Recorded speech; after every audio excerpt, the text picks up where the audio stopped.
C'est une véritable guerre psychologique qui se joue entre Éric Zemmour, candidat à l'élection présidentielle, et le Rassemblement national, ex-Front national, conduit par Marine Le Pen. Une guerre qui semble tourner à l'avantage de Zemmour, qui ne cesse de rallier dans son propre parti, qu'il a nommé Reconquête, des lieutenants de Marine Le Pen. On pense bien sûr à Gilbert Collard, avocat et depuis 2019 député européen. On pense plus récemment à la députée Rassemblement national d'Outre-mer, Maxette Pire-Bacas, que des journalistes ont été jusqu'à présenter, excusez du peu, comme une prise de guerre. On pense aussi chez les Républicains à Guillaume Pelletier, l'ancien bras droit de Philippe de Villiers, père spirituel, vous me pardonnerez l'expression, d'Éric Zemmour. La boucle est bouclée. Mais on pense surtout, depuis plusieurs mois déjà, à Marion Maréchal Le Pen, la propre nièce de Marine Le Pen, qui a accompagné Zemmour à un voyage en Hongrie pour obtenir l'adoubement symbolique du chef incontesté du populisme européen, le dénommé Viktor Orban. Bien qu'elle n'ait pas encore rejoint officiellement Zemmour, Marion Maréchal Le Pen dit, je cite, « réfléchir à cette option politique, déjà vue comme une trahison dans son propre camp ». Plus surprenant, la nièce de Marine Le Pen aurait, selon le magazine Le Point, exprimé des désaccords avec Zemmour sur sa volonté d'imposer des prénoms français aux enfants d'origine étrangère et sur sa proposition d'interdire les signes religieux dans l'espace public. De quoi ranger définitivement Éric Zemmour dans le camp des ultras de l'extrême droite, faisant presque passer Marine Le Pen pour une candidate Les Républicains. De fait, avec les candidatures cumulées de Marine Le Pen, Éric Zemmour, Valérie Pécresse et même d'Emmanuel Macron sur certains sujets, les frontières politiques entre les partis n'ont jamais été si ténues sur la question de l'islam, de la laïcité ou de l'immigration. Alors, à quelques semaines du premier tour de cette élection présidentielle, Éric Zemmour va-t-il prendre définitivement la tête de l'extrême droite française? Et en cas de qualification au second tour, peut-il remporter cette élection? Pour en discuter avec nous, nous recevons aujourd'hui Youssef Indy. Bienvenue sur Mizan TV, Youssef. Merci pour l'invitation. Bonjour à tous. Merci. Vous êtes écrivain et l'auteur de plusieurs ouvrages. On va citer dernièrement chez K Éditions et Stratégica. Vous avez publié Covidisme et Messianisme, Tyrannie sanitaire, crise religieuse et sacrifice. Auparavant, vous aviez publié chez Contre-Culture L'autre Zemmour, un portrait dépeignant l'autre face méconnue par le grand public d'Éric Zemmour. Je précise à nos auditeurs que nous avions invité également à débattre avec nous Philippe Israelevich, le représentant en Île-de-France de Reconquête, le parti d'Éric Zemmour. Monsieur Israelevich n'a pas donné suite à cette invitation. Parenthèse refermée. Alors Youssef Indy, vous qui êtes un observateur attentif du parcours politique d'Éric Zemmour, a-t-il pris, oui ou non, la tête de l'extrême droite française et déclassé Marine Le Pen? On vous écoute. Alors, il faut voir les choses sous deux plans différents. Sur le plan médiatique, je dis bien médiatique, il l'a remplacé. C'est-à-dire que, par exemple, il y a quelques mois, BFM TV, donc BFM TV qui appartient au milliardaire israélien Patrick Drahi, a organisé un débat opposant Jean-Luc Mélenchon, donc censé représenter l'extrême gauche, et Éric Zemmour censé représenter l'extrême droite, alors qu'à ce moment-là, Éric Zemmour n'avait même pas encore annoncé sa candidature. C'est-à-dire que par le haut, Éric Zemmour, remplacé par la volonté des grands médias détenus par les milliardaires, a remplacé Marine Le Pen. Et d'ailleurs, c'était un débat minuté. Donc, ils avaient minuté le débat comme si Éric Zemmour était déjà candidat, ce qui n'était pas le cas, et comme s'il était déjà un homme politique avec une véritable assise. Or, son parti politique Reconquête est une création purement artificielle. Donc, en fait, Éric Zemmour remplace l'extrême droite de façon artificielle, à grand renfort médiatique et à grand renfort de financement de l'oligarchie. Maintenant, si on regarde dans le détail les chiffres des sondages, ce qui apparaît, c'est que ce qu'il arrive à C'est très voler… serré, hein. C'est très serré, hein, pardon. Oui, mais si on regarde la sociologie de l'électorat de Zemmour, ce qui apparaît, c'est qu'il prend surtout des cadres supérieurs à Marine Le Pen. Il ne s'adresse pas au gros de l'électorat de Marine Le Pen, en fait, qui est populaire, ouvrier, donc dans les zones géographiques, notamment du Nord, où il y a eu une dévastation du tissu industriel. Il ne s'adresse pas à eux. Et ce gros de l'électorat de Marine Le Pen, donc de l'ancien Front National et qui était l'électorat du Parti communiste, reste toujours réfractaire à Éric Zemmour. Donc, pour l'instant, tant que l'élection n'est pas passée et qu'on n'a pas les véritables chiffres, on ne peut pas affirmer qu'il l'a remplacé politiquement. Maintenant, les défections aussi, si l'on en croit le président du Rassemblement national qui remplace en fait Marine Le Pen pendant les élections, Jordan Bardella, le parti d'Éric Zemmour débauche, dans tous les sens du terme, débauche des cadres du RN en leur proposant de l'argent et des postes éventuels après les législatives. Donc, c'est véritablement une OPA comme l'OPA d'une grande entreprise sur une petite PME, là encore, à grand renfort d'argent de l'oligarchie. Mais ce qui est intéressant au niveau stratégique maintenant, sur le plan électoral, en fait, dans le cadre de cette élection, le but d'Éric Zemmour, ce n'est pas de remplacer l'extrême droite. Ça, je pense que c'est la stratégie à moyen terme et à long terme, notamment après les élections. Mais c'est d'empêcher Marine Le Pen d'accéder au second tour. C'est de l'affaiblir suffisamment pour faire passer Valérie Pécresse au second tour et que Valérie Pécresse soit en face d'Emmanuel Macron. D'ailleurs, et là je terminerai ma réponse là-dessus, Éric Zemmour l'a avoué lui-même lorsqu'il était chez Hanouna. Hanouna lui pose la question suivante: qu'est-ce que vous dites au Parti des Républicains euh, concernant les parrainages? Qu'est-ce que vous leur répondez s'ils vous empêchent d'obtenir les 500 signatures? Et là, il répond avec un grand sourire: eh bien, c'est simple, si je n'ai pas mes signatures, Marine Le Pen sera à 25% et Valérie Pécresse ne sera pas au second tour. Donc, en fait, il admet que son rôle est d'affaiblir Marine Le Pen et de permettre à Valérie Pécresse d'accéder au second tour. D'accord. Mais Valérie Pécresse, je crois, alors, encore une fois, les sondages peuvent être trompeurs parce que d'une part, ils peuvent influencer les électeurs. Mm. D'autre part, ce sont des tendances, enfin, ce sont des photographies, comme on dit, conjoncturelles.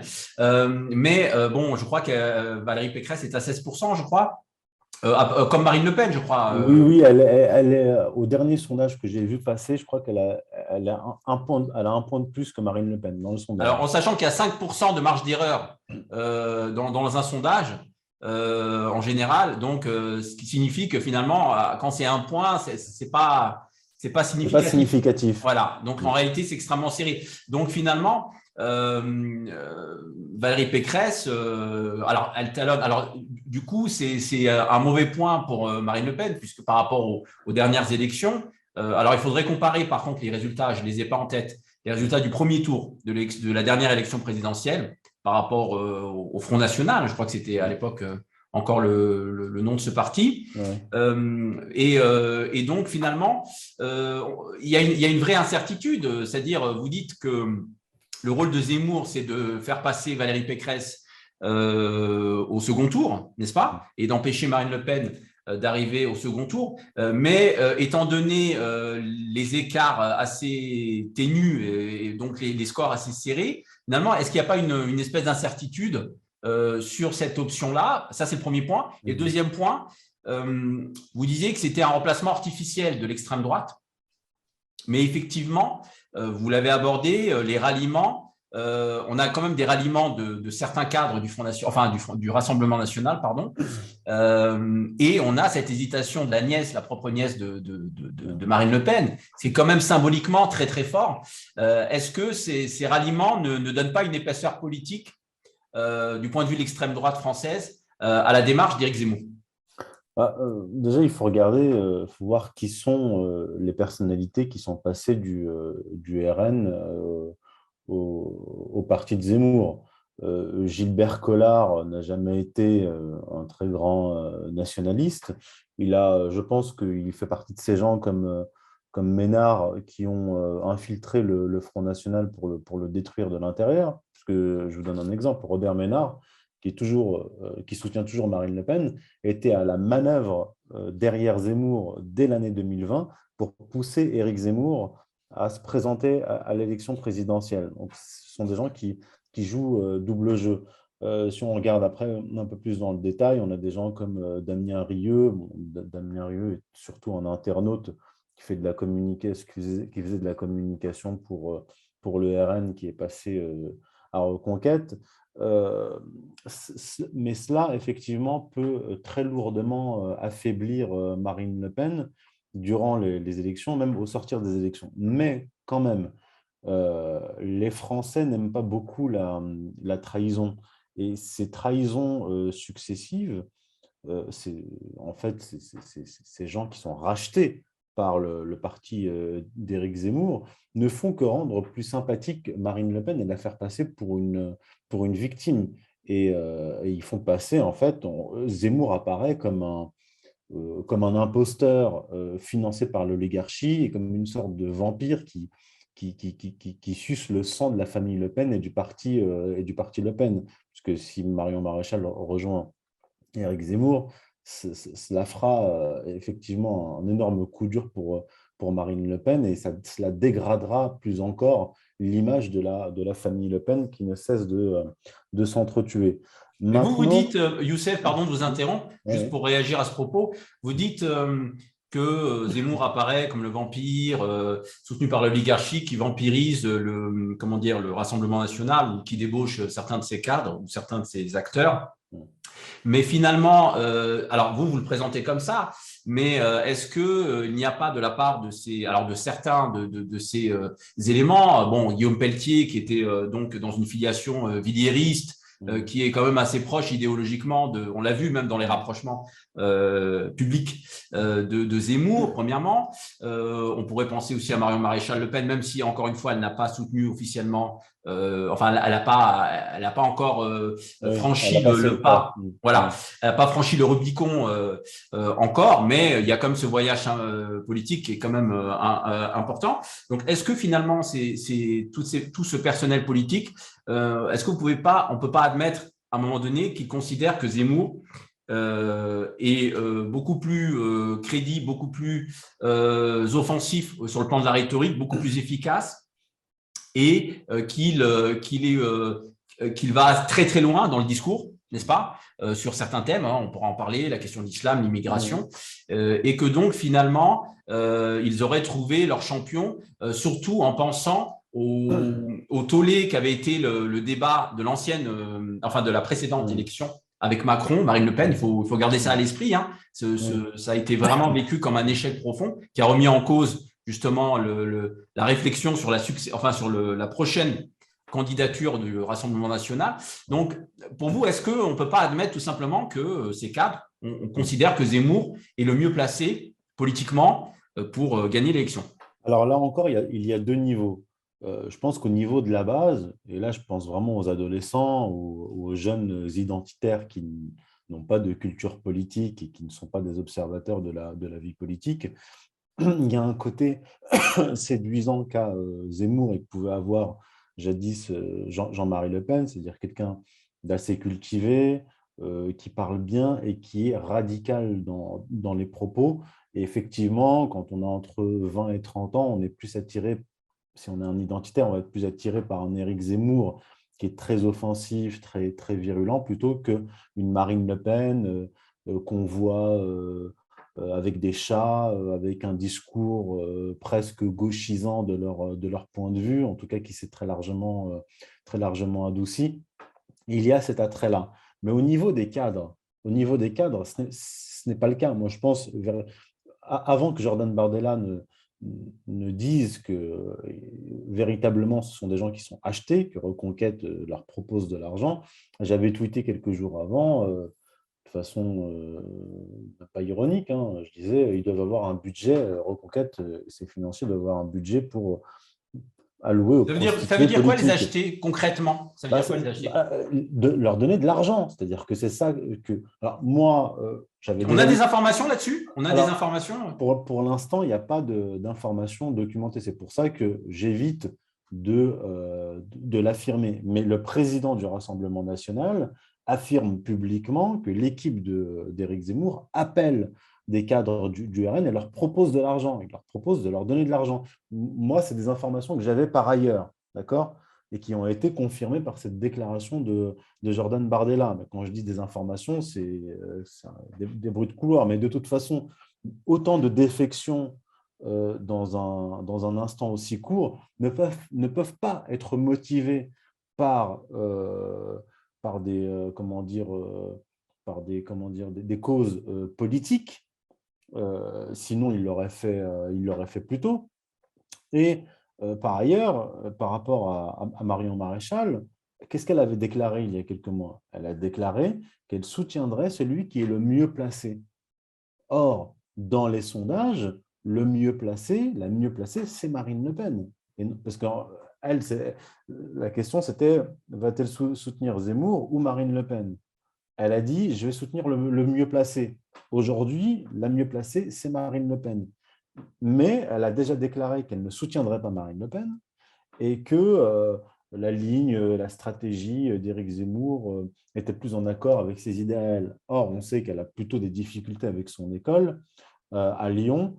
Et là encore, ce sont des bruits de couloir pour l'instant, mais on lui aurait proposé de l'argent pour la sortir de ce bourbier. D'ailleurs, j'ajoute que Marion Maréchal Le Pen avait annoncé il y a plus de 5 ans, je crois même avant les élections de 2017, qu'elle quittait la vie politique. Et là, tout d'un coup, elle déclare « J'ai très envie de revenir en politique ». Elle avait dit qu'elle prendrait ses distances, je crois. Elle n'avait pas dit que c'était un départ définitif. Je ne crois pas que c'était ça. Elle a dit qu'elle retournait ce qu'elle a fait dans la vie civile. Ouais. Moi, je vais vous le dire tout net. Dans un article que j'ai publié en mai 2017, donc au lendemain des élections présidentielles, mai 2017, vous pouvez le retrouver sur Géopol Intel, l'article s'appelle « La mort des idéologies modernes et des partis politiques ». J'écrivais dans cet article que ce à quoi travaille Éric Zemmour, c'est à la création d'un parti identitaire néoconservateur libéral. Et j'ajoutais, lorsque ce parti sera créé, Marion Maréchal Le Pen fera son grand retour en politique, rejoindra son parti, ce nouveau parti, et jouera le rôle d'égérie. C'est-à-dire que, et c'est précisément ce qui est en train de se passer. Alors, ce n'est pas de la prédiction, c'est de la prospective, et c'est ce qui me paraissait cohérent à l'époque, et c'est ce qui est en train de se dérouler aujourd'hui. Disons que c'était écrit d'avance. Ces gens-là sont extrêmement prévisibles. Donc, il y a de l'argent, il y a beaucoup d'argent autour d'Éric Zemmour. Et Est-ce qu'on connaît alors les comptes de campagne, toutes ces dimensions-là techniques qu'aujourd'hui on connaît publiquement et oui, officiellement, ceux qui oui, oui. financent la Ah campagne? oui, oui, on a maintenant des informations très nettes. On sait que, par exemple, la sœur de Vincent Bolloré met la main à la poche. On sait que, par exemple, un haut cadre des laboratoires Johnson Johnson met la main à la poche. On sait qu'un courtier qui travaillait avec la banque Rothschild a autorisé, en fait, de donner son aval pour un prêt accordé à Reconquête d'Éric Zemmour. On sait que celui qui s'occupe des levées de fonds, Julien Madar, est un ancien de chez Rothschild qui a aussi participé aux levées de fonds d'Emmanuel Macron en 2016-2017 et dans l'équipe d'Éric Zemmour. Mediapart a sorti d'ailleurs récemment un article très détaillé sur les pourvoyeurs de fonds d'Éric Zemmour. Et là, on a le gratin. On a le gratin de l'oligarchie française derrière Zemmour. Donc, ils ont de l'argent, ils ont des moyens, ils ont les médias et effectivement, ils ont l'argent pour débaucher des cadres du Et les Front National. signatures, alors parce qu'il faut les signatures pour se présenter. Oui, eh ben justement, c'est là qu'on en vient aux Républicains. C'est-à-dire que Zemmour a annoncé, son équipe a annoncé qu'il était prêt, qu'il aurait bientôt les 500 signatures. Pour obtenir les 500 signatures, il faut quand même un coup de pouce. Et visiblement, il aurait eu un coup de pouce des LR, mais aussi de l'Élysée. en fait, quand on regarde les différents financiers et les réseaux, on retrouve derrière Valérie Pécresse, Emmanuel Macron et Éric Zemmour les mêmes réseaux et les mêmes financiers. Donc, là, c'est une opération pour placer un certain nombre de candidats et s'assurer, en fait, le renouvellement du bail du système. Tel est le rôle d'Éric Zemmour. Et freiner Marine Le Pen, l'empêcher d'accéder au second tour, c'est un de ses rôles. Mais maintenant, la question qui va se poser, c'est que vont devenir ces cadres qui ont trahi, qui sont passés du côté d'Éric Zemmour, si par exemple Éric Zemmour était touché par un scandale et qu'il explosait en plein vol. Alors, c'est déjà le cas, hein, le scandale, hein, avec sa secrétaire. Enfin, oui, là, c'était Sa conseillère. sa conseillère, Sa pardon. conseillère. Bah, à ce stade, Voilà. ce n'est pas encore, c'est pas encore un scandale, c'est même plutôt bien vu. C'est-à-dire qu'on nous parle de cette jeune femme qui est énarque, qui est à la Cour des comptes, euh, qui, euh, qui est en couple avec Éric Zemmour. Alors, on les a pris en photo.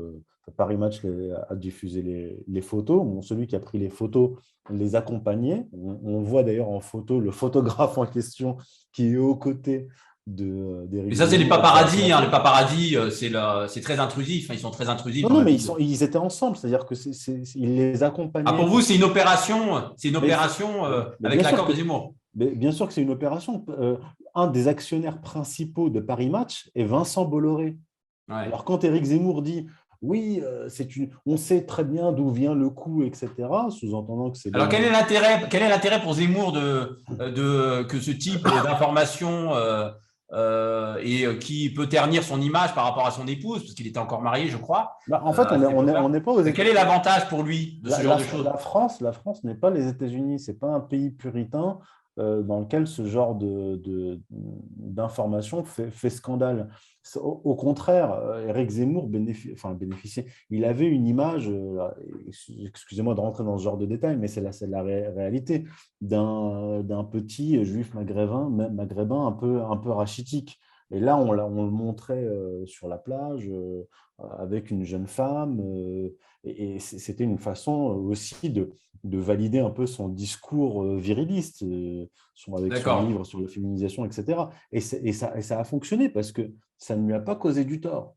Ça ne lui a pas causé du tort. Alors, ce qui pourrait lui causer du tort, ce serait d'autres informations, mais pour l'instant, ça ne sort pas. Par contre, son entourage commence à être éclaboussé. Il y a un des membres de son équipe, là, qui a eu une plainte venant d'un jeune homme de 18 ans pour viol. Ouais. Là c'est quand même autre chose que des vacances avec sa maîtresse dans le sud de la France. Donc, peut-être que d'autres informations sortiront et feront exploser le candidat Zemmour en plein vol, mais disons, le mal du point de vue de l'extrême droite aura été fait, c'est-à-dire qu'il aura contribué à très largement affaiblir Marine Le Pen. Peut-être qu'il aura contribué à empêcher Marine Le Pen d'accéder au second tour, et peut-être aussi qu'il aura contribué à enterrer définitivement le Rassemblement national. Alors, à ce propos, Youssef Indy, deux questions. Concernant l'électorat de Marine Le Pen, vous disiez tout à l'heure qu'il y avait un électorat populaire, milieu ouvrier, qui est anciennement communiste, que Zemmour n'avait pas capté. Ou que cet électorat n'était pas intéressé disons, par le discours de Zemmour, mais qu'il avait plutôt capté les cadres supérieurs qui pouvaient voter pour Marine Le Pen ou pour le Rassemblement national. Alors, dans quelle proportion cet électorat, c'est-à-dire des cadres supérieurs, quelle proportion représente-t-il ou représentait-il chez le Rassemblement national? Parce qu'on a quand même l'impression aujourd'hui, je crois qu'il est à 14% Zemmour, mais bon, les sondages Oui, d'un sont jour à l'autre, évolutifs. ça change. Ouais. Voilà, 12% des fois, 14%. Bon, alors 12 ou 14%, est-ce que vous êtes en train de dire que la quasi-totalité de ces 14%, de ces 12%, peu importe, eh bien, ce sont que des cadres supérieurs ou est-ce qu'il y a d'autres segments de la population qui, dans les intentions de vote, soutiennent Zemmour?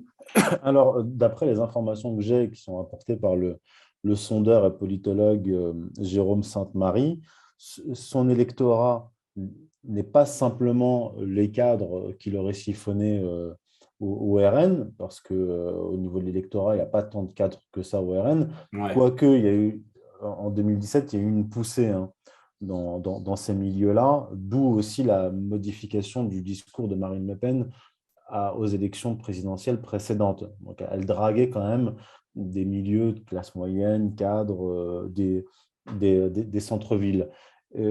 Dans l'électorat de Zemmour, il y a aussi une partie de l'électorat de LR, des Républicains. Mais géographiquement et sociologiquement, c'est surtout un électorat des villes qu'a Éric Zemmour. Il n'arrive pas à toucher l'électorat de ce que Guilluy appellerait la France périphérique, la France populaire, les provinces, etc. Et en fait, sont surtout des gens des centres-villes, des villes qui connaissent Éric Zemmour. Les gens de province, des catégories populaires, ignorent Éric Zemmour. C'est-à-dire qu'il leur est étranger, dans tous les sens du terme d'ailleurs. Son discours leur est étranger, sa personne leur est étrangère. Et Éric Zemmour, c'est un Parisien, bourgeois parisien, qui vit dans le microcosme parisien. D'ailleurs, je n'ai pas lu son dernier livre, là, mais apparemment… C'est une créature médiatique, c'est ça que vous voulez dire? Oui, et il n'a pas de… des gens comme Chirac ou même comme Sarkozy, c'était des vrais politiciens de terrain. Ils sillonnaient la France, etc. Ils savaient parler à une partie de la population, mais Éric Zemmour, pour lui parler aux catégories populaires, ça insultait les Maghrébins et les musulmans. Vous voyez? Donc en fait, il a une vision très parisienne du reste de la France. Et il fait pourtant 14, 12, 12,5 ou 14%, et Marine Le Pen 16%. Donc, il arrive quand même, c'est-à-dire à lui coller, il est 2 points derrière. Alors, ça va peut-être changer, hein, Ça peut-être que dépend des l'écart va jours. se creuser, mais La semaine dernière, je crois qu'il était à 11%. Vous d'accord. voyez? Donc, et attendez, et n'oubliez pas qu'il y a quelques mois, il était à 17%. Ils l'ont fait monter, ils ont fait monter Éric Zemmour, je pense, de façon totalement artificielle. Il n'était même pas encore candidat.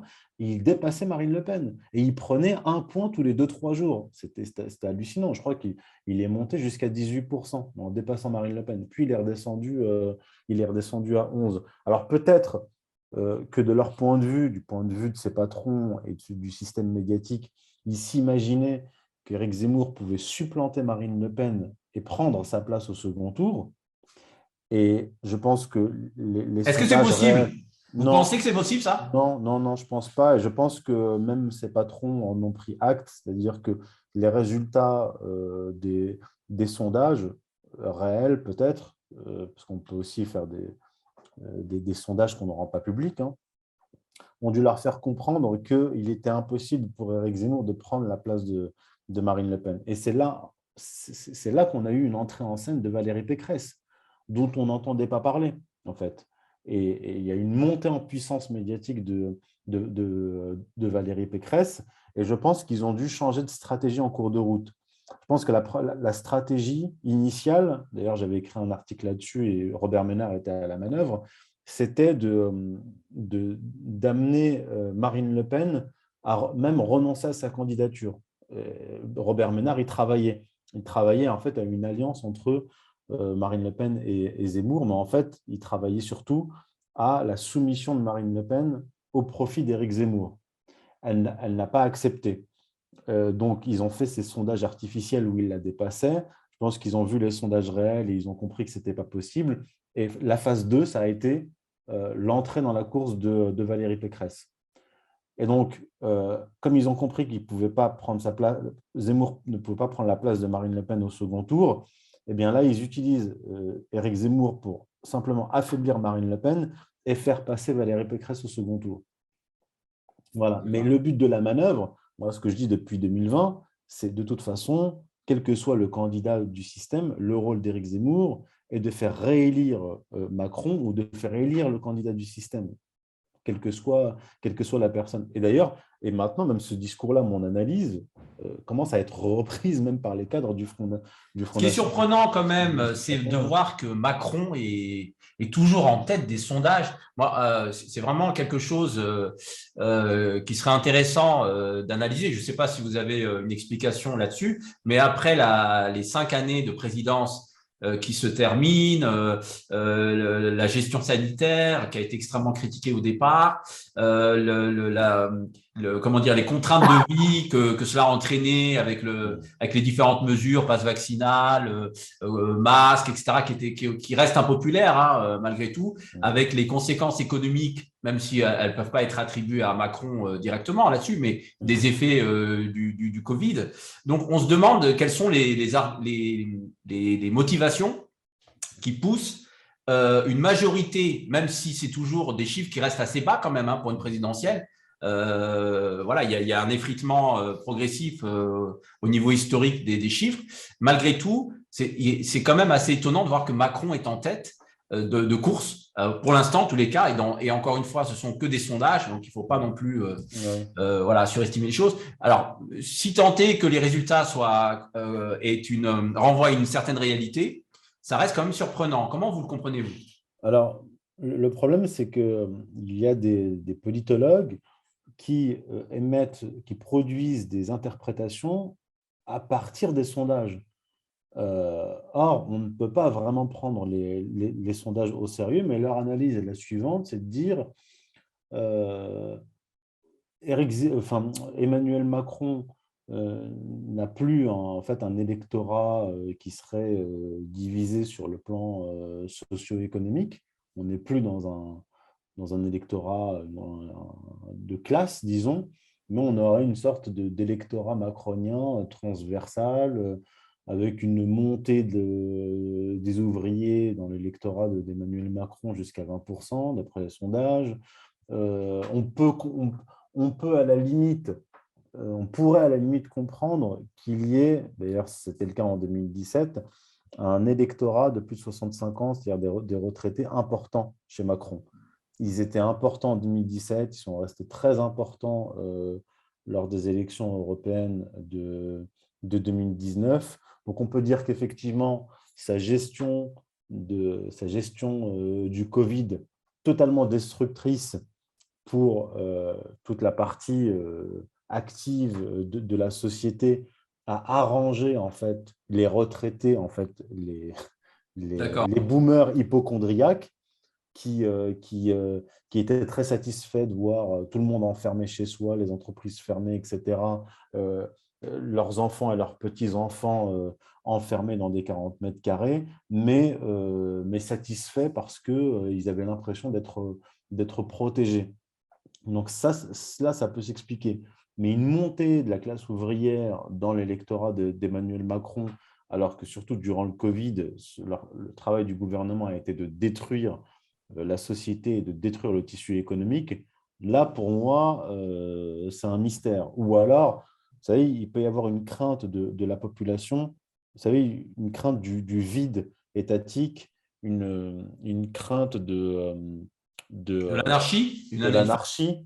Et en fait, les gens ne sont pas tant attachés à la personne du président, mais ils sont attachés à ce que Thomas Hobbes appelait le Léviathan, c'est-à-dire l'État, cette espèce de monstre protecteur, d'ailleurs, qui aujourd'hui n'est pas du tout protecteur, mais qui détruit la société. Mais oui. il peut y avoir de cela. D'accord. Alors, Youssef Indy, vous parliez tout à l'heure concernant la fonction, selon votre lecture, votre analyse, l'analyse que vous faites, que la fonction de Zemmour était de créer un parti libéral et néoconservateur, c'est ça, c'est ce que vous aviez décrit, pour remplacer le Rassemblement national, pour faire court. Est-ce que ça signifie que le Rassemblement national n'est pas un parti libéral aujourd'hui, c'est-à-dire au niveau de sa direction et de l'orientation politique et du programme qui est défendu? Est-ce que le Rassemblement national, est-ce que ça signifie que le Rassemblement national n'est pas un parti libéral? Et est-ce que ce n'est pas non plus un parti qui est sur une ligne néoconservatrice? Alors, en fait, le problème, c'est que le parcours du Front National et du RN sous Marine Le Pen est très erratique et difficile à suivre. Mais il y a eu un tournant, il y a une dizaine d'années, c'est l'arrivée de Florian Philippot auprès de Marine Le Pen. Et lui, Florian Philippot, a amené une ligne véritablement de gauche sociale, en fait, au RN, et même radicale, c'est-à-dire qu'il était favorable à la sortie de l'euro, à la sortie de l'Union européenne, et à mettre en place une économie protectionniste et de réindustrialisation. Et Marine Le Pen a embrassé cette ligne de Philippot jusqu'aux élections de 2017. À l'élection de 2017, il y a eu quand même un cafouillage. Philippot disait que le Front National allait sortir de l'euro. D'autres cadres du Front National disaient le contraire. Marine Le Pen ne savait plus.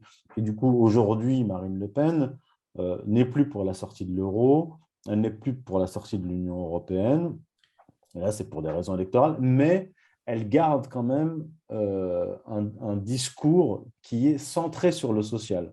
Il y a toujours l'immigration, mais c'est centré sur le social. Et quand je dis néoconservateur, quand à l'époque, en 2017, je disais que Zemmour travaillait à la création d'un parti néoconservateur, quand je parle du néoconservatisme, c'est bien le néoconservatisme, c'est quoi? C'est le discours pro-israélien aux États-Unis qui s'est répandu en France, notamment dans la haute administration et au Quai d'Orsay, à l'époque de Sarkozy. C'est en fait, ce n'est pas un discours centré sur l'immigration. Le néoconservatisme, c'est un discours de choc des civilisations contre le monde musulman et contre l'islam. Et c'est ça le discours de Samuel Huntington, les thèses de Huntington et de Bernard Lewis voilà, avant lui. Bien sûr, c'est cela. J'ai traité tout cela. Donc, c'est pour servir la géopolitique et l'idéologie israélienne. C'est ça le néoconservatisme. Marine Le Pen, à un moment donné, était tombée là-dedans. Il y a quelques années, elle faisait des manifestations avec une protection de la LDJ, et ça se comprenait parce qu'en fait, elle était sous l'influence de Gilles William Goldnadel, qui est un agent israélien, double nationalité, qui lui est proche de Zemmour, qui l'a conseillé en dédiabolisation. Donc, dès qu'elle a pris la tête du parti début 2011, il lui a dit, en gros, il faut que tu fasses ta mise à jour sur la Shoah et il faut que tu te débarrasses du père, Jean-Marie Le Pen. Donc, elle l'a fait. Qui a été fait. Oui, bien sûr. Elle l'a fait. Parallèlement à ça, elle a pris un virage pro-israélien. Elle et sa nièce, d'ailleurs. Donc, ça a été le discours et la ligne du Front National, du RN, de Marine Le Pen pendant des années. Donc, là, de ce point de vue-là, oui. Mais ces derniers temps, ces dernières années, elle est revenue sur ce discours-là en disant, par exemple, faisant des sorties comme l'islam est compatible avec la République. Donc, ça, c'est un autre débat hein, sur la réalité de ce ça, c'était pour réagir aux propos de Zemmour, je pense, non? Oui. Alors, on en parlera juste après. Il y a une elle va plus loin en disant aujourd'hui, par exemple, moi, elle dit, je suis contre l'immigration, mais je ne suis pas contre les immigrés. C'est un problème politique et économique qu'il faut régler. Et elle dit, le problème que pose Éric Zemmour et ceux qui quittent le RN pour le rejoindre, c'est que eux, ça ne leur suffit pas. Ils veulent une guerre civile. Ils veulent une guerre de religion. Et donc, elle critique cela. Elle dit, moi, je ne veux pas d'une guerre civile, je ne veux pas d'une guerre de religion, je veux un règlement du problème de l'immigration de façon politique. Alors, le problème, c'est qu'ils ont tous été tentés par cette ligne néoconservatrice, et elle, la première, Marine Le Pen, la première, elle a épousé ce discours de Goldnadel, et finalement, qu'est-ce que dit Goldnadel? Il dit, elle s'est dédiabolisée sur ses conseils à lui, hein, ce qu'il oublie de rappeler. Il dit, elle s'est dédiabolisée, mais elle a oublié qu'un autre diable pouvait sortir de la boîte. Donc, en gros, en fait, ils l'ont ramolli, ils l'ont dédiabolisé, ils ont détruit le parti de l'intérieur, et les Goldnadel et ces réseaux-là tentent de mettre Éric Zemmour à cette place vacante de l'extrême droite, disons, radicale et néoconservatrice. Alors, Youssef Indy, on le disait, donc les écarts sont quand même assez relativement serrés pour le moment. Beaucoup de proximité entre les deux programmes, donc celui de Zemmour et celui de Marine Le Pen. Alors, malgré tout, la candidate du Rassemblement national est en retard parce qu'elle n'a pas encore présenté son programme pour cette élection-là. Elle a, de manière officielle, je veux dire, contrairement à Zemmour. Mais en regardant dans son précédent programme et ses annonces, on voit visiblement que Zemmour tente de doubler sa rivale en durcissant donc ses propres propositions. On en parlait tout à l'heure. À titre d'exemple, la déchéance de nationalité pour les terroristes chez Marine Le Pen devient chez Éric Zemmour une déchéance élargie à tous les criminels multirécidivistes. Par exemple. Et alors, même chose sur l'islam.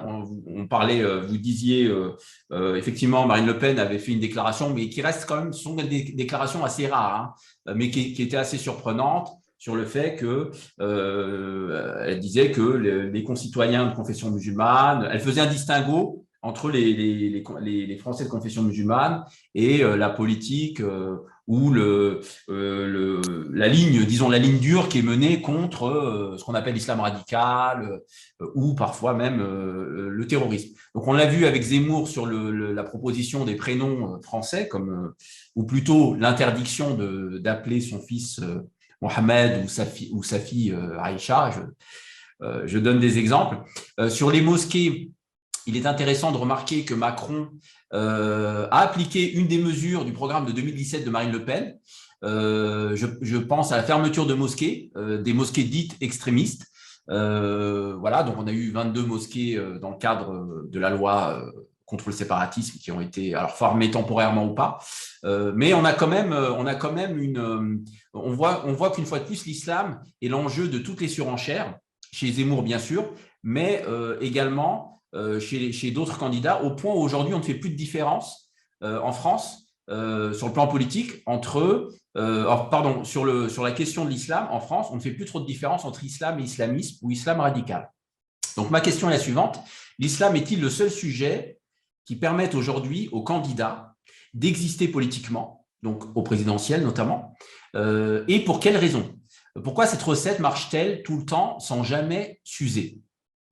Alors, il y a un paradoxe, c'est que la question de l'islam a été montée artificiellement, à partir notamment du 11 septembre, en Europe, dans le monde occidental. Mais si on prend le cas de la France, mis à part les manifestations Charlie et qui concernaient sociologiquement les classes moyennes, en fait la bourgeoisie des centres-villes, les Français ne se mobilisent pas contre l'islam. Les Français se sont mobilisés en 2018, c'était les Gilets jaunes, pour des questions économiques et sociales. Les Français se sont mobilisés massivement l'été dernier contre le pass sanitaire, qui est devenu le pass vaccinal, donc contre la vaccination obligatoire, donc pour les questions de liberté. Et la question de l'islam, dans les masses, je ne parle pas dans les catégories de la droite traditionnelle, n'arrive pas à mobiliser les foules. Donc, ce n'est pas une question populaire. Ce qui, en tout cas, préoccupe la population, c'est la question de l'immigration. Et les Français font bien le distinguo entre l'islam et les vagues migratoires. Vous savez, quand, je ne sais pas, s'ils se baladent dans le 18e, à La Chapelle ou autre, et qu'ils voient des Érythréens, des Africains ou des Afghans, etc., la première chose qui leur vient à l'esprit, c'est pas le problème, c'est l'islam. Visuellement, ce n'est pas l'islam en action qu'ils voient devant eux. Ils voient des masses de migrants. Voilà. Ça peut être considéré comme un problème du point de vue de la population. Mais en fait… La visibilité religieuse, pour vous, je parle de chez cette frange électorale, voilà, pour être précis, pour qu'on comprenne bien ce que je dis, cette frange électorale ou sociologique dont vous parlez, elle ne considère pas que la visibilité de l'islam, par exemple le port du voile, la barbe, je ne sais pas, enfin voilà, la visibilité religieuse de manière générale, elle ne considère pas que c'est un problème, puisque cette visibilité religieuse concerne aussi des Français de confession musulmane et pas seulement des étrangers. Donc pour vous, chez cette frange-là, c'est pas un problème. Si, ce que je veux dire, c'est que ça ne mobilise pas les foules. C'est-à-dire que ce n'est pas une thématique qui va mobiliser la population à un instant T ou sur la durée. Et cela ne va pas être la motivation d'un vote. Les gens, je parle toujours en termes de masse, parce que après, moi, je parle avec des individus, mais là, ce qui m'intéresse, ce n'est pas les individus, c'est en termes de masse. Vous ne gagnez pas une élection en ne parlant que de l'islam. Par contre, vous pouvez gagner une élection en parlant, en évitant de parler des problèmes fondamentaux et en utilisant l'islam pour ne pas en parler. Là, ce sont deux choses D'accord. différentes. C'est C'est un l'islam, contre-feu. C'est un voilà, contre-feu, quoi. c'est une diversion. Tout le discours sur l'islam est une. Alors, effectivement, il y a le terrorisme, mais là encore, les gens font bien le distinguo entre l'islam et le terrorisme. Justement, non. Enfin, pardon. Certains chercheurs, je ne sais plus si c'était Olivier Roy ou Franck Frégosi, ou certains journalistes aussi, ou certains chroniqueurs, mettaient en avant le fait qu'aujourd'hui en France, en gros, étant donné la médiatisation, le processus de médiatisation aboutit à un résultat où aujourd'hui, on ne fait plus de différence dans l'opinion publique, bien sûr, entre l'islam et l'islam radical ou l'islamisme. Voilà. Donc, est-ce que vous partagez cette analyse ou est-ce que vous considérez que les gens font très bien la différence? Non, regardez, des fois, il faut être très basique et très pratique. Le taux de mariage mixte entre les Maghrébins et les Françaises de souche et les Français de souche est très élevé. On est dans l'ordre de 20-30% et même au-delà. C'est-à-dire que vous avez une telle mixité matrimoniale en France que, surtout dans les grandes villes, vous trouverez toujours une famille française qui a un membre de sa famille qui est d'origine maghrébine, etc. C'est-à-dire que vous ne pouvez pas faire croire aux Français que leurs voisins de palier, les gens avec qui ils travaillent d'origine maghrébine, de confession musulmane, etc., sont des terroristes en puissance. Donc il y a la perception médiatique de la chose. Effectivement, on leur montre l'islam, l'islamisme et le terrorisme, mais revenu dans le monde réel, au travail, dans la rue, etc., les gens ne pensent pas à cela. Et je vous le dis, par exemple, je reviens à 2018, le livre d'Éric Zemmour, Destin français, où il parle de guerre civile, etc., paraît donc en septembre 2018. 2 mois après, il y a les Gilets jaunes. Et dans les revendications des Gilets jaunes, il n'est pas question de combattre l'islam ou l'islamisme. Donc, effectivement, il peut y avoir une défiance vis-à-vis de l'islam, une crainte vis-à-vis de l'islam, mais ce n'est pas une priorité de l'islam. De plus, ce que je voulais dire précédemment, c'est que vous pouvez monter une religion contre une autre dans un pays qui est religieux. Et là, ça a été l'histoire de la France et de l'Europe avec la réforme protestante et les guerres civiles qui en sont suivies, parce qu'il y avait un catholicisme très fort et une réforme protestante qui était soutenue par les princes, qui était assez puissante également. Ça a conduit à un choc. Or, dans la société française aujourd'hui, l'athéisme a gagné 50, voire plus, 50% de la population. Et en fait, la religion, mais les religions ne font plus partie des préoccupations des Français. Qu'il y ait des musulmans en France, du point de vue d'un Français athée ou agnostique, dont la religion n'est pas la préoccupation, ne va pas le mobiliser, ne va pas le pousser à s'opposer à cette nouvelle religion.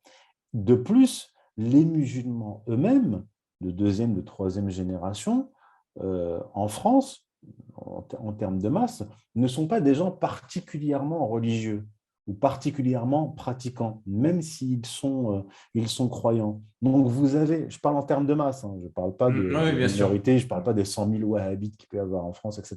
Je parle en termes de masse. Si vous avez une faible croyance catholique face à une faible croyance musulmane ou une pratique musulmane qui n'est pas très affirmée, vous ne pouvez pas arriver à ce conflit dont nous parle matin, midi et soir Éric Zemmour. Vous voyez ce que je veux dire? Et la réalité de ces dernières années ne montre pas un conflit religieux, mais plutôt un conflit de classe, avec une majorité de Français opposés à une petite oligarchie qui est au pouvoir. Donc ce discours-là, en tout cas jusqu'à maintenant, n'a pas de prise sur le réel, sur la société. Et Pour vous, il n'y a pas de montée d'islamophobie. On a vu quand même entre une espèce comment dire, spirale infernale entre certaines médiatisations, par exemple, la dernière mission de zone interdite sur Roubaix, voilà, donc avec des témoignages qui ont été obtenus de manière un peu frauduleuse. On a présenté des émissions sur le vivre ensemble et c'est devenu une émission sur l'islam radical. Donc ça, c'était un peu problématique. On a vu quand même une recrudescence des actes islamophobes depuis l'année dernière.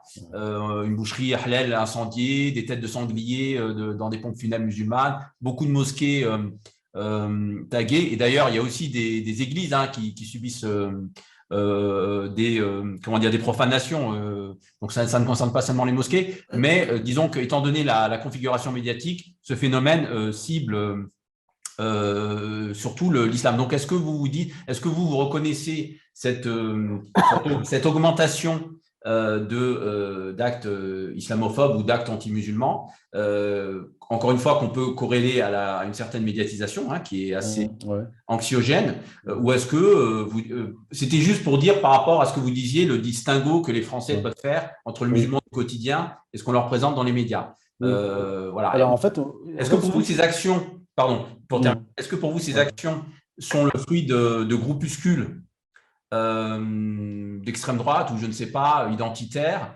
ou est-ce qu'elles peuvent être attribuées aussi à des dérives individuelles? En fait, il faut toujours voir les statistiques. C'est-à-dire que c'est comme pour la question de l'antisémitisme. Tous les ans, on nous dit qu'il y a une augmentation des actes antisémites. D'accord? Mais quand on regarde les chiffres du ministère de l'Intérieur, on voit que les chiffres ne suivent pas du tout une courbe ascendante. Une année, ça monte, une année, ça descend. L'année 2001 et 2002, donc l'année qui a suivi les attentats du 11 septembre, il y a eu très, très peu d'actes antisémites, et ainsi de suite. Maintenant, il ne faut pas confondre des faits divers qui sont mis en avant et qui peuvent être aussi des provocations destinées aux musulmans. Et cela, on l'a vu à plusieurs reprises, notamment à la veille d'élections présidentielles, où il y avait des actes, des gamins, souvent des gamins manipulés sur Internet et qui vont commettre des actes contre une mosquée. C'est un fait divers. Statistiquement, ce n'est pas du tout significatif, mais ça va être monté en épingle pour attendre aussi une réaction des musulmans. Moi, je me souviens des élections de 2017, il y avait eu à plusieurs reprises, même parfois je crois filmées, mais en France, des femmes voilées agressées par des types en bombers crâne rasé, alors que les skinheads aujourd'hui, je veux dire, ils sont quasiment inexistants, et vous ne voyez pas des skinheads aller en banlieue parisienne. Alors ça arrivait en banlieue parisienne, des femmes voilées agressées, et on montait ça en épingle. Et c'est de la provocation, et on attendait une réaction des musulmans. Vous voyez? Et là, pour dire, regardez l'animosité des musulmans vis-à-vis des Français de souche. Donc, il y a des provocations, il y a des gamins manipulés, et il y a aussi, ça existe, des provocations policières, et pas seulement durant les manifestations. Il y a une tradition des provocations policières. Donc, c'est pour ça que moi, je dis, il faut pointer du doigt cette idéologie néoconservatrice. Je dis qu'il ne faut pas avoir un discours angélique et présenter l'islam et les différents courants de l'islam tels qu'ils existent. Il ne faut pas confondre l'islam traditionnel au courant des frères musulmans, au courant du wahhabisme, au courant du takfirisme. Mais ça touche un peu tout le monde, ces phénomènes touchent un peu tout le monde. Enfin, oui. Touchent des mosquées, donc il n'y a pas de mosquées. Les mosquées ne sont pas identifiées comme ça forcément par obédience, mais…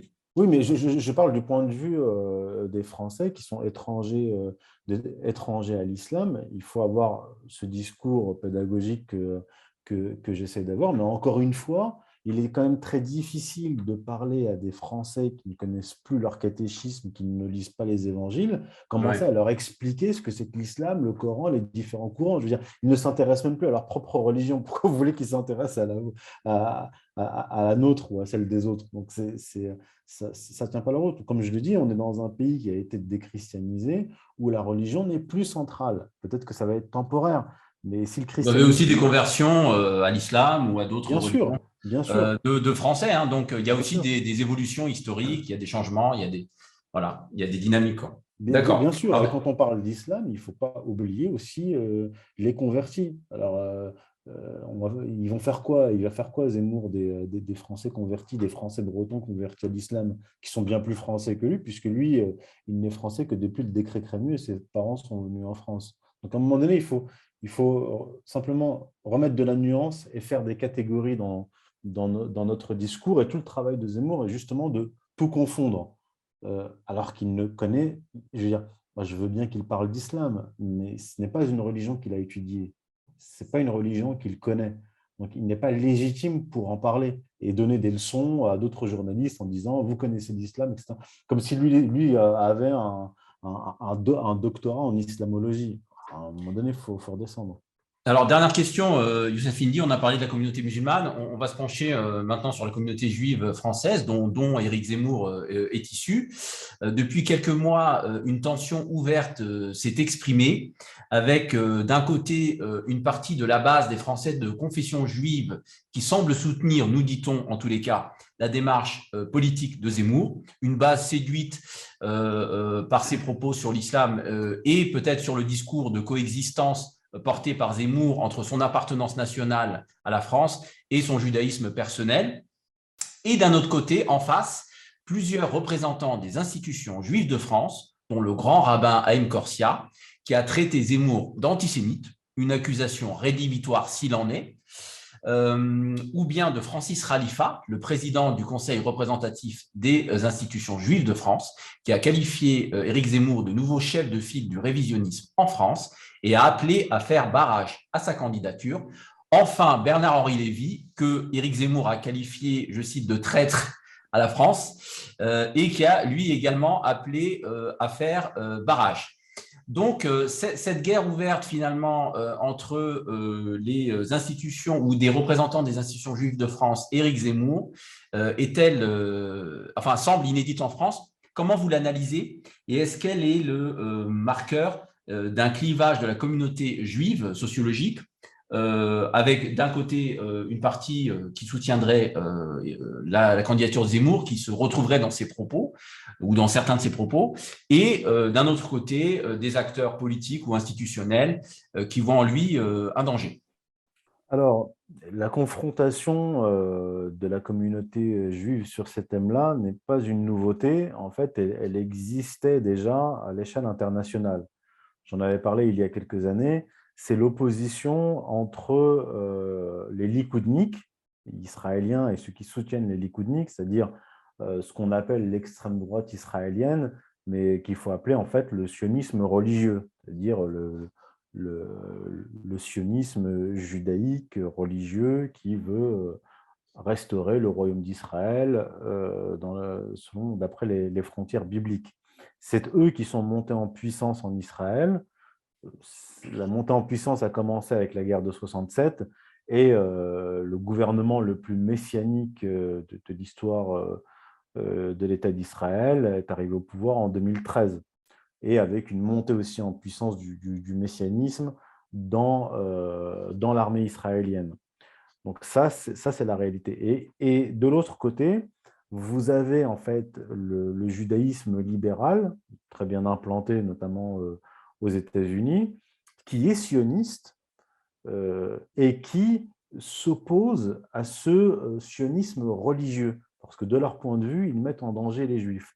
Ça a été l'opposition entre Ronald Lauder, qui est président du Congrès juif mondial aux États-Unis, donc un milliardaire qui a financé toute une partie de la carrière de Netanyahou et qui s'est opposé à Netanyahou dans le New York Times, dans deux textes publiés dans le New York Times en 2018, en disant que les likoudniks, Netanyahou, les sionistes religieux au pouvoir en Israël mettaient en danger les Juifs. Donc il y a ces deux tendances-là, sionisme de gauche, on dirait libéral, contre sionisme religieux au pouvoir en Israël, mais soutenu aussi par cette tendance de la diaspora. Donc il y a cette opposition-là.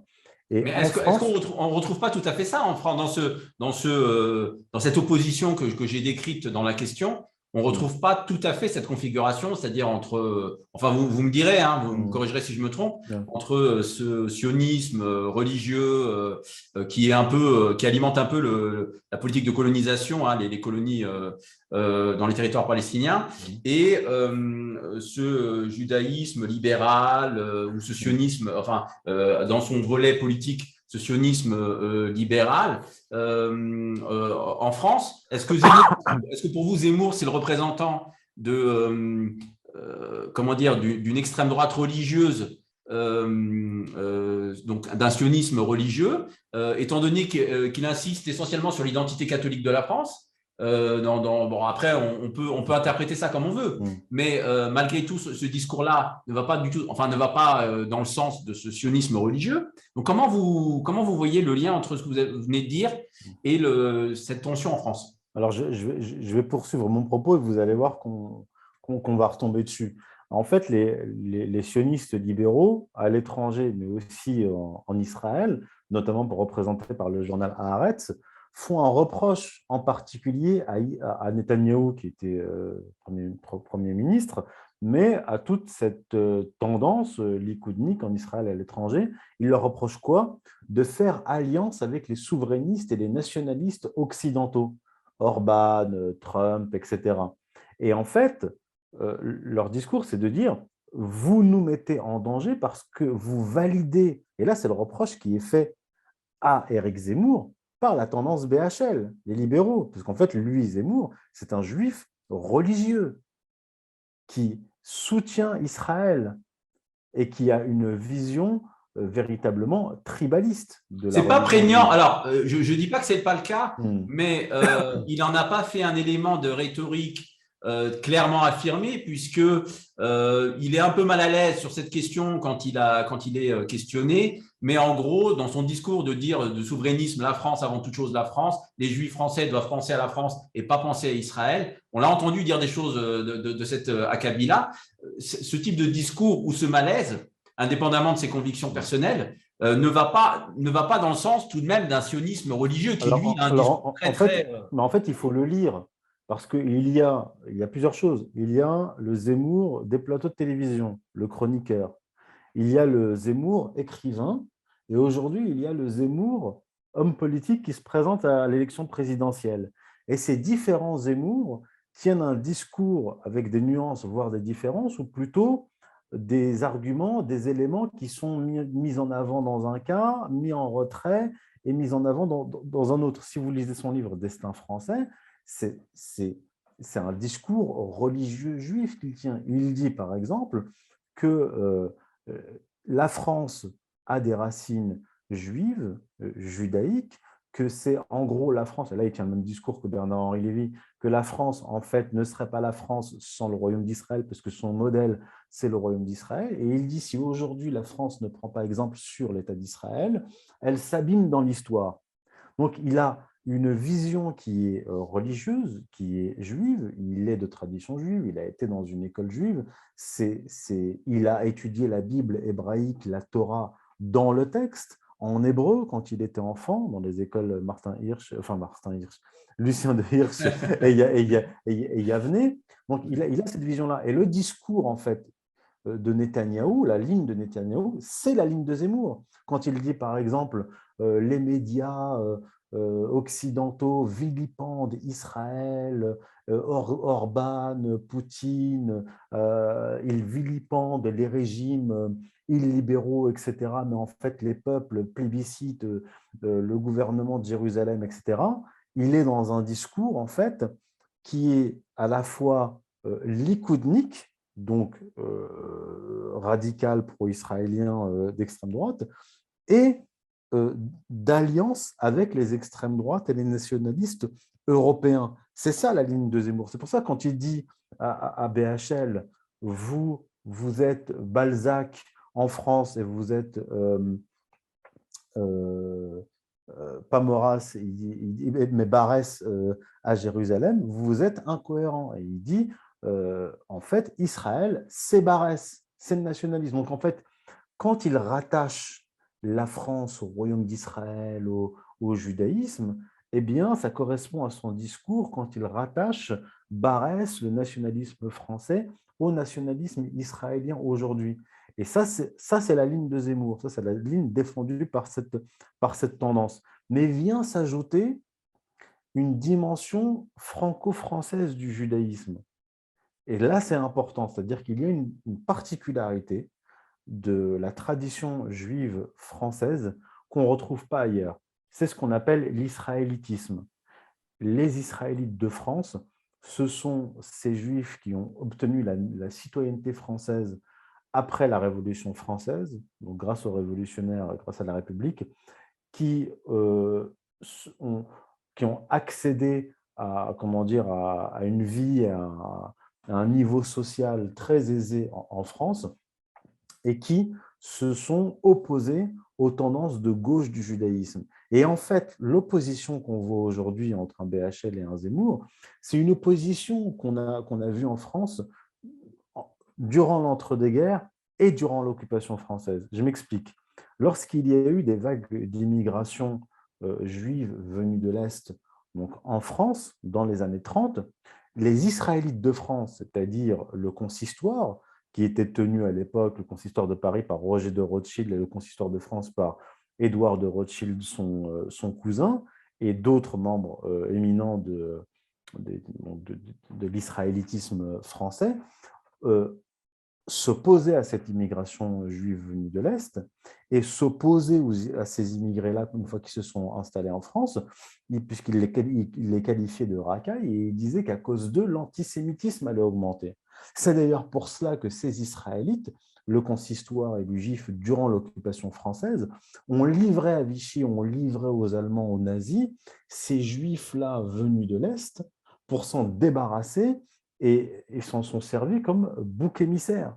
Donc en fait, il y a en France cette opposition. C'est reconnu ça historiquement? C'est Bien reconnu ce que vous venez de sûr. dire là? Ah oui, bien sûr, je viens de publier un article là, Mais on ne l'entend pas, c'est quoi? C'est un sujet tabou, c'est ça? bien sûr que c'est un sujet tabou, c'est-à-dire que quand Zemmour dit par exemple euh, Pétain a sauvé des Juifs, c'est pour cacher le fait que les Juifs français, les Israélites, ont livré des Juifs étrangers, y compris des enfants juifs. Et il y a le livre de Maurice Dreyfus sur l'UGIF. L'UGIF, c'est l'organisation des Juifs de France créée par Xavier Vallat, le commissaire aux questions juives. Le livre sur lequel je m'appuie dans mon dernier article, c'est un livre d'un travail d'un historien qui s'appelle Jean-Claude Vallat, Ces Juifs de France qui ont collaboré. C'est une histoire qui est connue, en fait. Par les Même historiens.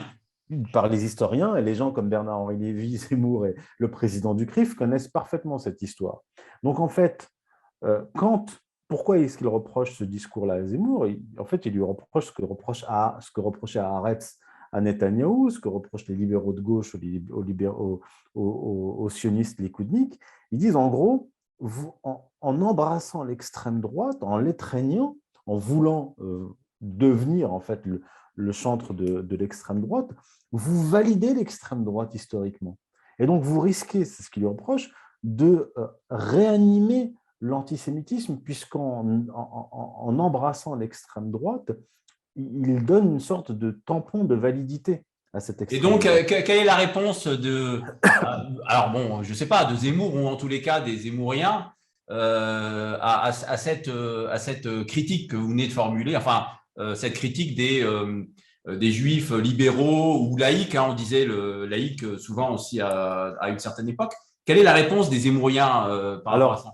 Alors, il y a plusieurs réponses. La première réponse, c'est nous, les Juifs, en fait, et le sionisme, le judéo-sionisme, donc auquel il adhère, hein, Zemmour, c'est dans ses livres, est plus proche du nationalisme français que de la gauche. Donc, ce qui veut dire par là, c'est nous, on est les héritiers de l'israélitisme, parce qu'il y en avait aussi hein, des Israélites proches de Barès, de Maurras, Alors là, vous dites, etc. pardon, excusez-moi de vous Oui, oui, interrompre, oui. c'est pour, parce qu'il y a Israël, c'est-à-dire un État qui pratique une politique de colonisation au Moyen-Orient, et puis quand vous dites israélitisme, vous faites référence à quoi? Aux Israélites, c'est-à-dire à la religion juive? Parce qu'on Alors, on dit les Israélites pour en définir fait, la religion juive. C'est pour oui, éviter oui, la oui, confusion. oui. On appelle Israélites les Juifs français. Je vais utiliser un autre terme, c'est les Juifs français de vieille souche. C'est ceux-là qu'on appelle les Israélites. C'est-à-dire ce sont des Juifs français depuis de longues générations. Voilà, ceux qui étaient là avant la Révolution française, après la D'accord. Révolution française. Lui, Zemmour n'est pas un Israélite, puisqu'il il vient d'Algérie. Mais il se rattache à cette tradition israélite française. Donc lui, ce qui répond à BHL, c'est vous falsifiez l'histoire, nous les Juifs et nous Israël et nous les sionistes, nous sommes plus proches de la droite nationaliste française que de la gauche française que vous représentez, Bernard-Henri Lévy. Et la deuxième réponse, c'est je n'ai jamais défendu Pétain, je dis simplement que Pétain a sauvé les Juifs français en donnant des Juifs étrangers. Et en fait, c'est pour ça que le rôle des Israélites, des chefs de l'israélitisme français durant la Seconde Guerre mondiale est très important. Parce que quand Zemmour dit cela, c'est une façon de cacher que ce sont les Israélites, les chefs, les organisations israélites, qui ont livré des Juifs étrangers aux nazis pour se sauver eux. Et c'est ça qui s'est passé. Et donc, c'est ça le discours. Mais et les Juifs de gauche et les Juifs de droite sont d'accord pour ne pas parler de cette histoire-là. Et ce sera vraiment le dernier point, est-ce Mmh. qu'il ne faut pas considérer, enfin, est-ce qu'on ne peut pas considérer tout de même, alors je ne sais pas si c'est contradictoire ou pas, Éric Zemmour comme ce qu'on peut appeler un juif d'assimilation, donc finalement, qui va vraiment embrasser le nationalisme français. Alors, ça ne contredit pas du tout ce que vous avez dit, hein, mais c'est en gros comment vous insistez beaucoup sur le fait que Zemmour reste un représentant du sionisme, c'est-à-dire au sens militant, c'est-à-dire pas seulement au sens d'une proximité dans le combat contre, vous savez, cette identification qu'on fait parfois, ben, les musulmans en France, ben, c'est les Palestiniens dans les territoires de l'État israélien. Donc, est-ce qu'on peut être à la fois un juif assimilé au nationalisme français et un juif qui va défendre de manière militante le nationalisme, ou enfin le projet sioniste ou le sionisme politique en tant que nationalisme. Voilà. Est-ce qu'il n'y a pas une contradiction finalement? Alors déjà, Éric Zemmour n'est pas un juif assimilé. Parce que si on prend sa définition à lui de l'assimilation, c'est on se dépouille de son identité, de sa religion, etc. et on devient français. D'accord? Ça, c'est sa définition de l'assimilation. Or, lui n'est pas assimilé. C'est-à-dire qu'il est resté dans sa religion juive, c'est son choix, sauf qu'il est athée. Donc, s'il est resté juif en étant athée, en allant à la synagogue. Il a dit ça qu'il était athée? Ah oui, bien sûr. Oui, bien sûr. Après, il dit parfois il croit, parfois il ne croit pas. C'est un agnostique. C'est un agnostique. Ça dépend de son humeur. Voilà, c'est clairement ce qu'il a dit. Mais officiellement, il est athée. Donc, c'est quelqu'un qui est juif, pratiquant, mais athée. Alors, ce n'est pas du tout compatible avec le judaïsme, puisque c'est d'abord une religion tribaliste. Donc, s'il est resté dans le judaïsme, c'est par tribalisme. Un. Deuxièmement, il est marié à une femme juive. Lui, il reproche aux musulmans, aux maghrébins, de faire des mariages endogames, de se marier entre eux. Or, les maghrébins, il y a un taux de pourcentage très important, un pourcentage très important de maghrébins qui se marient avec des françaises de souche, ce qui n'est pas son cas à lui. Il fête les bar mitzvah des garçons, il va à la synagogue tous les Encore une samedis. fois, ce n'est pas un problème. Hein. On peut être. Non, non, mais il y a ce que vous dites, c'est que ça contredit son discours. C'est un double discours. Et c'est tellement un tribaliste qu'il prend comme maîtresse une fille encore de sa communauté, qui est même la fille d'un ami à lui. Donc là, je veux dire, on peut difficilement faire plus endogame. Plus endogame. Alors, c'est son droit. Il a le droit. Mais par contre, il doit être cohérent. On ne peut pas tenir un discours assimilationniste alors qu'on est soi-même un super tribaliste. C'est vraiment du super tribalisme. C'est simplement ce que je dis. Donc, il n'est pas assimilé au sens républicain. Donc, lui, vous disiez le décret Crémieux. Est-ce que le décret Crémieux n'a pas assimilé en rattachant les Juifs à la France? Non, il a accordé la citoyenneté aux Juifs d'Algérie, il a accordé la citoyenneté française, mais il ne les a pas assimilés. D'ailleurs, Crémieux lui-même, qui était ministre de la Justice, il était président de l'organisation israélite universelle. Donc, c'était un communautariste qui était à la tête du ministère de la Justice. Donc, et en fait, Zemmour propose l'assimilationnisme républicain jacobin à tous les autres, mais il propose un assimilationnisme de façade aux Juifs. C'est deux assimilations différentes. Donc, il propose l'arasement de l'identité pour les autres, mais pour lui, il propose simplement de ôter la kippa quand il sort de la synagogue. Maintenant, par rapport à Israël, il est quand même très... Il est C'est pas très central gêné. dans son discours. On l'entend assez peu parler Oui, d'Israël. oui, Moi, je ne me oui, rappelle pas vraiment l'avoir entendu oui. parler d'Israël, sauf quand on lui posait la question. Mais c'est pour ça que Oui, en fait, il faut suivre. En fait, il faut suivre son discours. Il était totalement silencieux sur Israël durant toutes les années 2000. Première sortie qu'il fait, c'est sur Radio Courtoisie en 2011 où il dit que Tsahal lui rappelle les armées révolutionnaires de l'an 2, etc., etc. Puis, puis il commence à dire en 2016, oui, il y a des généraux israéliens qui conseillent des généraux français pour qu'ils oui, nettoient oui. les banlieues. Ils s'inspirent des méthodes de Gaza. Mais ça, c'est factuel. Enfin, c'est factuel, on va dire. C'est pas Non, forcément idée. même pas. Moi, personnellement, je me suis renseigné auprès de militaires, d'officiers. C'est faux. Euh, Aucune information ne la valide. J'ai demandé Mais à ça des... peut être une information confidentielle. Enfin, ça peut être sensible de valider ça. Écoutez, je vais être Non. précis. J'ai demandé à un général et à un colonel. Je leur ai posé la question. Ils se sont renseignés de leur côté. Il n'y a aucune information qui confirme ce qu'a dit D'accord. Zemmour. Voilà. Ça, c'est la première chose. Deuxième chose, en 2018, il défend Israël quand Israël tire sur des manifestants pacifiques israéliens en disant oui, les médias occidentaux vilipendent les régimes, les États illibéraux. Et dans son livre Destin français, c'est là qu'il se révèle où il dit carrément que Saint-Louis était un roi juif et que la France tire ses racines d'Israël, du judaïsme, et que la France, si elle veut se sauver, elle doit prendre un modèle sur Israël. Vous imaginez si moi je disais la Alors, même il chose parle de par rapport à... l'Israël, il parle de l'ancien, Il parle des deux. du Il parle royaume des de deux. David et Salomon, c'est Il ça? parle des deux. Il dit la D'accord. France monarchique tire ses racines de l'Israël antique, et il dit la France contemporaine, si elle veut se sauver, elle doit suivre l'exemple d'Israël. Si elle ne suit pas l'exemple d'Israël contemporain, eh bien, elle s'abîme dans l'histoire. Voilà. D'accord. Mais ce n'est pas un discours qu'il tient régulièrement. C'est un discours qu'il tient, c'est écrit, les traces sont là, mais en tant que candidat, il est effectivement très gêné. Il est même gêné quand on lui pose des questions sur sa religion, puisque il est zélé, il nous parle de racines catholiques, etc. Et maintenant, très souvent, ça revient sur les plateaux de télévision. On lui dit, mais de quelle religion êtes-vous? Là, En fait, enfin, bon, après, encore une fois, c'est la cohérence du discours et des actes, mais il y a ce discours que la religion, un discours laïque d'une certaine manière, parce qu'il dit la religion, c'est la vie personnelle, c'est de l'ordre du personnel. J'ai reçu une éducation, il parle de sa mère qui l'a éduqué dans le judaïsme, etc. Mais en gros, quand on est dans l'espace public, eh bien, finalement, voilà, on est français et point barre. Donc, c'est un peu ce discours qu'on a entendu sur la religion. Donc, un discours laïque, enfin, de certains laïcs en tous les cas.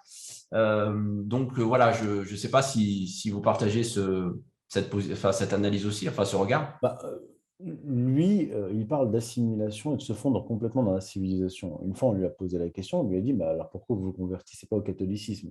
Et là, il répond, je ne vais pas passer d'une religion minoritaire à une autre religion minoritaire. C'est quand même curieux comme réponse. Non, je le répète, on a affaire là à un tribaliste, alors que qu'il vante les mérites de la religion catholique, c'est très bien. De toute façon, c'est factuel. Et on peut être français et juif comme on peut être français et musulman. Je dirais être français, ce n'est pas un rattachement, comment dire, au catholicisme. Non, Euh, mais Zemmour dit par exemple aux musulmans, vous devez choisir entre l'islam et la France. oui, Vous d'accord. imaginez si on lui proposait la même chose, choisir entre le judaïsme et la France? Je veux dire, ça ferait un tollé. C'est simplement ça que je dis. D'accord. Il faut être cohérent dans son discours. Or, il ne l'est pas. Il a un double discours. Merci Youssef Indy. Donc c'est la fin de cet entretien. Je Merci à rappelle vous. que nous a accompagnés dans cette émission donc Youssef Indy, écrivain et l'auteur notamment de Covidisme et Messianisme, tyrannie sanitaire, crise religieuse et sacrifice chez K Édition et Stratégica et aussi chez Contre-Culture du livre L'autre Zemmour. Merci de nous avoir suivis. N'oubliez pas de vous abonner à notre chaîne pour nous soutenir, de partager cette émission et de nous suivre sur les réseaux sociaux. À très bientôt sur Musen TV. Merci beaucoup.